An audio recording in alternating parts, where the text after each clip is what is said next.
आप सभी को जय मसीह की। आज की वीडियो में हम जानेंगे कि आराधना में नृत्य सही हैं या नहीं। तो प्रियो, नृत्य प्रशंसा करने के लिए एक स्वाभाविक भावुक ढंग है। इसके विरोध में आलोचना व विरोध प्रकट किया गया। विशेषकर पुराने विचारों वाले व्यक्ति उसका विरोध करते हैं। इसी कारण में इसे प्रकट करने के लिए कुछ समय वह स्थान की मात्रा अधिक लिया है। प्रभु के सम्मुख आनंद, प्रशंसा व आराधना व्यक्त करने के लिए नृत्य द्वारा संपूर्ण शरीर का उपयोग किया जाता है।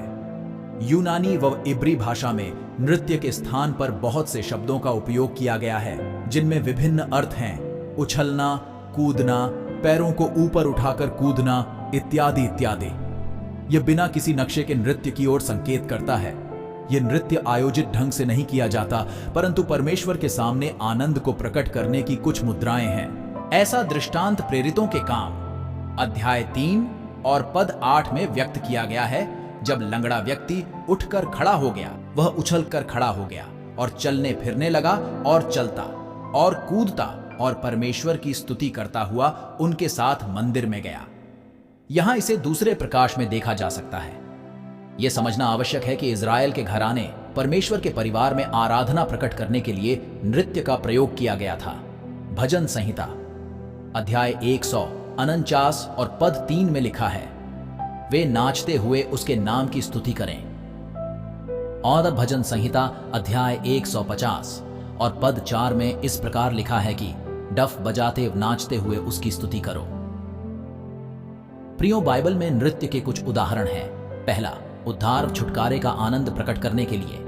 यदि आप बाइबल में निर्गमन की पुस्तक अध्याय 15 और पद 20 पढ़े तो वहां इस प्रकार लिखा है कि हारून की बहन मरियम नाम नबिया ने हाथ में डफ लिया और सब स्त्रियां डफ लिए नाचती हुई उसके पीछे हो ली।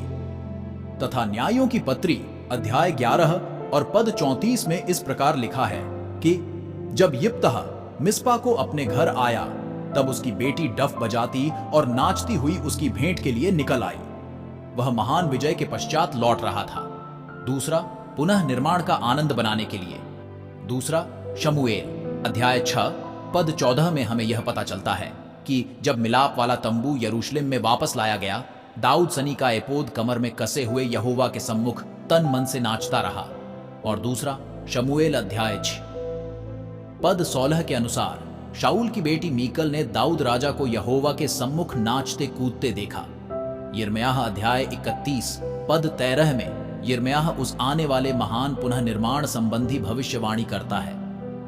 उस समय उनकी कुमारियां नाचती हुई हर्ष करेंगी और जवान और बूढ़े एक संग आनंद करेंगे, क्योंकि मैं उनके शोक को दूर करके उन्हें आनंदित करूंगा। मैं उन्हें शांति दूंगा और दुख के बदले आनंद दूंगा। विलाप गीत अध्याय 5 पद 15 के अनुसार वे बंधुआई में चले गए, उनके मन का हर्ष जाता रहा और उनका नाचना विलाप में बदल गया।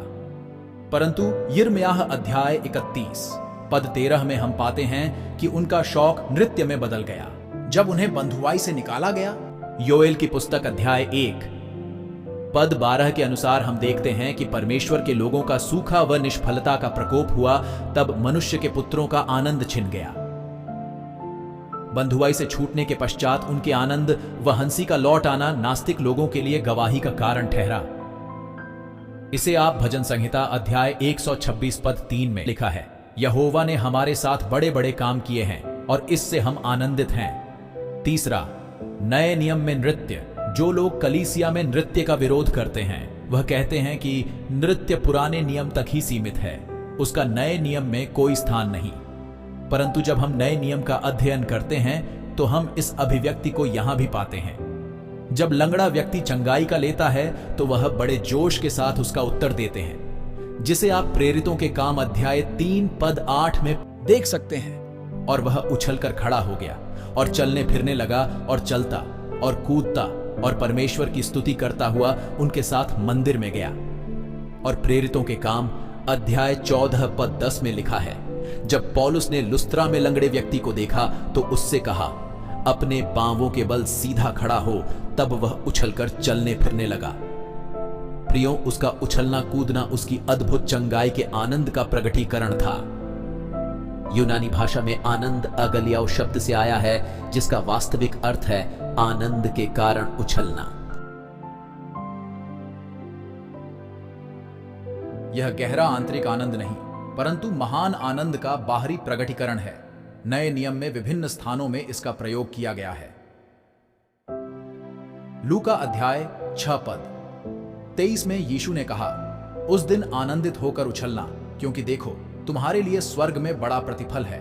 और फिर लूका अध्याय 1 पद 46 से 47 में मरियम ने कहा, मेरा प्राण प्रभु की बधाई करता है और मेरी आत्मा मेरे उद्धार करने वाले परमेश्वर से आनंदित हुई। प्रेरितों के काम अध्याय 16 पद 34 के अनुसार जेल का अधिकारी आनंदित हुआ और सारे घराने समेत परमेश्वर पर विश्वास करके आनंद किया। तथा पहला पतरस अध्याय 4 पद 13 में लिखा है कि पर जैसे जैसे मसीही के दुखों में सहभागी हो आनंद करो, जिससे उसकी महिमा के प्रकट होते समय भी तुम आनंदित और मग्न हो। नए नियम के अंत में हम उत्साहित किए जाते हैं। प्रकाशित वाक्य अध्याय 19 पद 7 में लिखा है, आओ हम आनंदित और मग्न हो और उसकी स्तुति करें, क्योंकि मेमने का ब्याह आ पहुंचा और उसकी पत्नी ने अपने आप को तैयार कर लिया है। और लूका अध्याय 15 पद 25 के अनुसार जब उड़ाऊ पुत्र का पिता के साथ मेल हो गया तो वहां संगीत व नृत्य था। और प्रेरितों के काम अध्याय 3 पद 21 से 24 में आप पढ़े तो इस प्रकार लिखा है कि जब तक कि वह सब बातों का सुधार न कर ले जिसकी चर्चा परमेश्वर ने अपने पवित्र भविष्यवक्ताओं के मुख से की है, जो जगत की उत्पत्ति से होते आए हैं। यिर्मयाह अध्याय 31 और पद 13 के अनुसार वह नृत्य का होना अनिवार्य है, क्योंकि यह वही बातें हैं जो भविष्यवक्ताओं द्वारा बोले गए। तो प्रियो, आइए अब हम वचनों के अनुसार नृत्य के कुछ पहलुओं को समझेंगे। पहला, यह स्वाभाविक व शुद्ध रीति से होता है।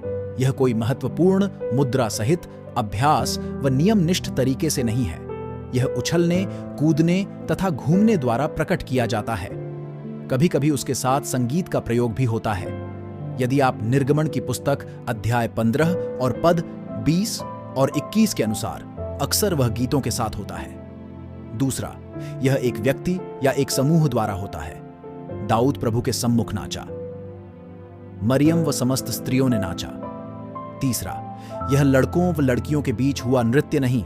यदि आप निर्गमन की पुस्तक का अध्ययन 15 और पद 20 को पढ़ते हैं तो वहां पर मरियम व सारी स्त्रियां नाची। चौथा, उम्र का कोई ख्याल नहीं रखा जाता। यिर्मयाह की पुस्तक अध्याय 31 और पद 13 में नौजवान बूढ़े मिलकर नाचते हैं। पांचवां, संगीत व नृत्य साथ साथ होते हैं। पहला शमूएल अध्याय 29 और पद 5 के अनुसार क्या यह वही दाऊद नहीं है? इसके विषय में लोग नाचते और गाते हुए एक दूसरे से कहते थे कि शाऊल ने हजारों को पर दाऊद ने लाखों को मारा है। छठा, नाचने का सही समय होता है। यदि आप सभोपदेशक की पुस्तक अध्याय 3 और पद 4 को पढ़ते हैं तो वहां पर आप इस बात को पढ़ सकते हैं। सातवां, परमेश्वर ने नृत्य के लौट आने की भविष्यवाणी की। यदि आप यिर्मयाह की पुस्तक अध्याय 31 और पद 4 और 13 को पढ़ते हैं तो वहां पर इस प्रकार लिखा है कि मैं तुझे फिर बताऊंगा और तू आनंद करने वालों के बीच में नाचती हुई निकलेगी और उस समय उनकी कुमारियां नाचती हुई हर्ष करेंगी। आमीन।